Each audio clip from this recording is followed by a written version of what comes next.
एक बीबी रोन गई किन्ने उन्होंने पुछदियां हाय हाय मशीदा की होए नहीं होना की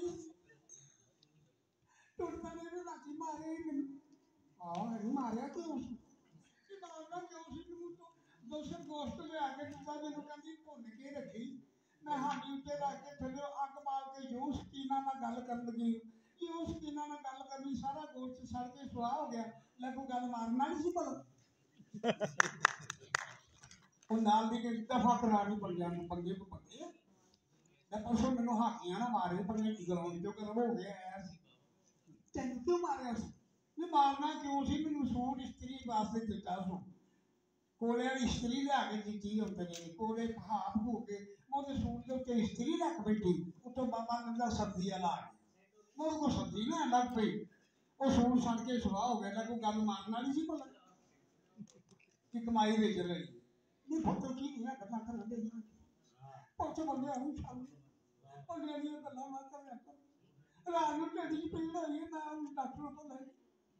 डॉक्टर ने भी लम्बी शीशी की दवा पा दी मैं लिया के नीचे से रख बैठी रात नूं उठ के बाबा को लै पहुंचे भाई और मैनू दवाई दे दे वो गड़ गड़ करके सारी पी गए सवेर नूं उठे ही नहीं की है कि डॉक्टरी ने तैयार की बोतल रखी ही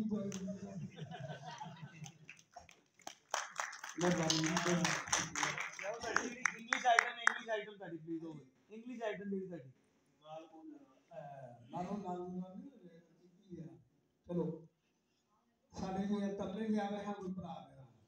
मेरा ऐसा के इलेक्शन होंगे ने ना बड़े बड़े लोग और एक बंदा जिन्हें तकलीफ करनी और तकलीफ में की कही जा रही मेरे दोस्तों बुजुर्गों भैनों भाइयों अस्सलाम वालेकुम मैं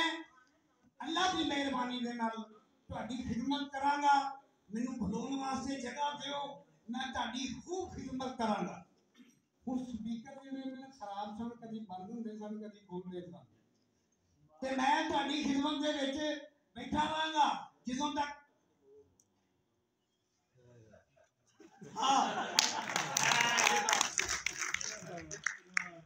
मैंने ये तहैया किया है अल्लाह की मेहरबानी से यूनिवर्सिटी होंगी अल्लाह की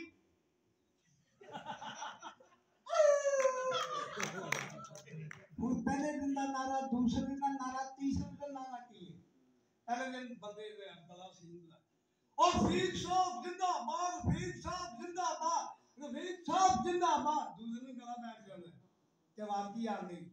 फरीक साहब जिंदाबाद फरीक साहब जिंदाबाद फरीक साहब जिंदाबाद तीसरे दिन बिल्कुल ही जमा आया गला जाम होया कि की कहिए बर्बाद बर्बाद बर्बाद